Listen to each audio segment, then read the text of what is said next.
Yo, what's going on, guys? It's Chase. Welcome back to a brand new video. Today we're going to be doing a video on my review of Modern Warfare 2019 1 month later. So at the time I'm releasing this, it will directly be 1 month after the game was released, and I just want to say that I'm in love with this game. I have been since the release date, and that's very rare for me with a modern day Call of Duty. Granted, it does have its glaring issues that we are definitely going to get into with this video, but I think this is one of the best Call of Duty's release in recent memory, especially since, Black Ops 4 was a train wreck, World War II in its first couple months was a train wreck, and then, we had the Exosuit trilogy right before that. The last Call of Duty that I remember playing this heavily, like this much, was Call of Duty Black Ops 3, and Call of Duty Black Ops 3 is close to 5 years old. A month later, I'm basically level 155. I have, I think, a day and a half time spent playing the game.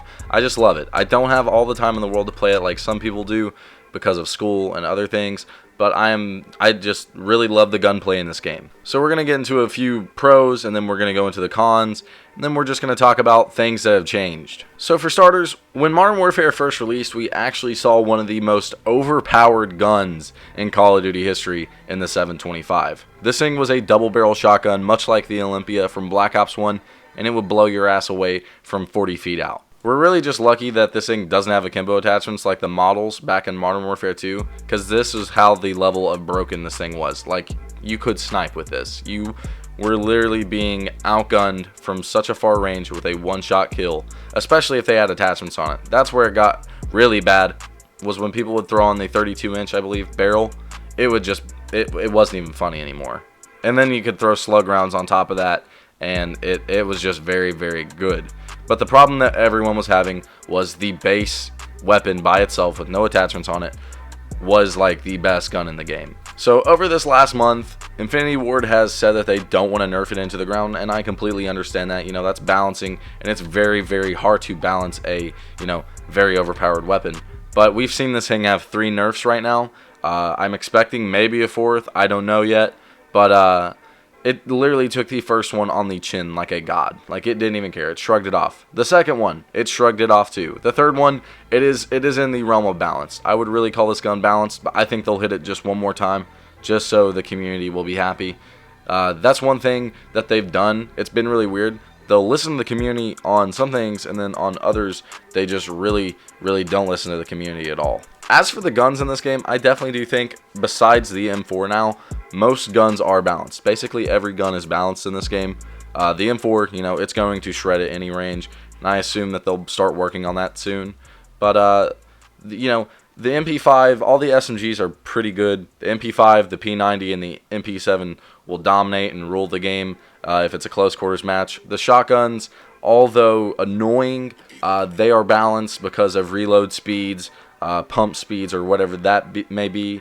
And then the only guns that I really have a problem playing with in this game are these sniper rifles. Sniping is very, very difficult in this game, and it's mainly because there's only 3 sniper rifles. The AX-50 is decent, but it's not great. The Dragunov is the Dragunov in every other Call of Duty game. It blows. And the HDR is the, simple bolt action rifle that's going to be every sniper's dream. And, it does good, but in a game like this where there's such a low time to kill and people are always moving, it can become difficult to, snipe. I've also noticed that there is a big skill difference within this game. If you want to be able to get kill streaks and do that, you're going to have to be good. A lot of people this year are having a very low kill-death ratio compared to their previous years, and that's because of the skill difference and the lower time to kill. I think mine's sitting right now around 1.69, and that's pretty good for this game. It's crazy to have anything above 1.5. A lot of people are in the negative or just looming around 1. This year, Infinity Ward also added a new game mode to Modern Warfare, and it is called Gunfight, and I just want to say that it is a blast. A lot of people really like it. I like it. It just really revamps everything about 1v1s. If it's true that these rumors and leaks are coming out about Rust being in the game, Gunfight on Rust will be nuts. Gunfight is essentially a 2v2, if you die you're out game mode, and it's first to 6 round wins. and it's really fun. You can pair up with a buddy if no one else is on and just play this and have a blast. There are random weapons and random attachments on those weapons and random loadouts, and that's what I really enjoy, is that, you know, you might not be good with the fucking PKM, but if you're good with the sniper rifle, you'll do good the next round. This year, Infinity Ward also revamped the ground war system. If you're a fan of Battlefield, I'm sure that you play ground war constantly. Ground war is very fun and can be addicting because it's large scale. It's currently 32v32, but there have been rumors stirring up that they will release a 50v50 mode.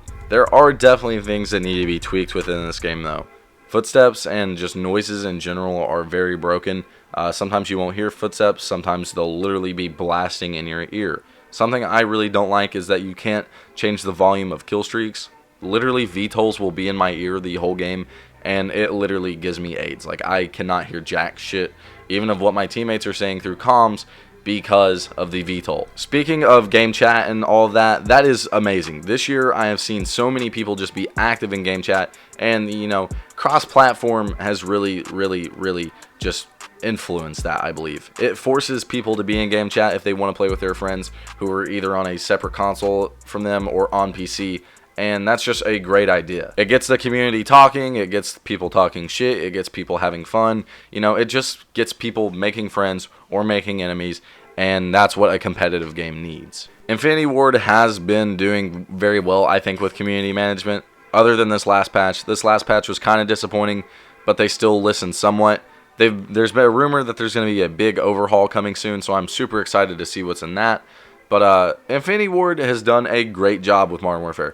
Completely knocked it out of the park, in my opinion, and really, truly brought back what Call of Duty needed to be, and that is one of the front runners in the FPS genre. If Modern Warfare goes down to $30 this Black Friday, I just highly recommend anyone pick it up if you're a big fan of Call of Duty or even Battlefield. Ground War is an amazing game mode that's super fun. The Gunsmith is so fun to just mess around with. The M4 literally has 71 levels. You level it up 71 times, and that's amazing. The camos in the game are amazing. There's just so much progression in this game, and that's what I love. I feel like that's what keeps us going. There is no prestige system, which is a con, but just the constant progression with Gunsmith. I mean, it's crazy. You always feel like you're unlocking something because you are always unlocking something. Infinity Ward has always been good about listening to the community and respecting their game and wanting to make the best game that they see fit and make a compromise between their view and the community's view of the game. And I just really trust Infinity Ward with making Modern Warfare one of the best games and best Call of Duty games that we've seen in a long while. So, what do you guys think about Modern Warfare 2019? Comment down below. If you're enjoying it, put a thumbs up on this video, and I will see you guys later. Peace.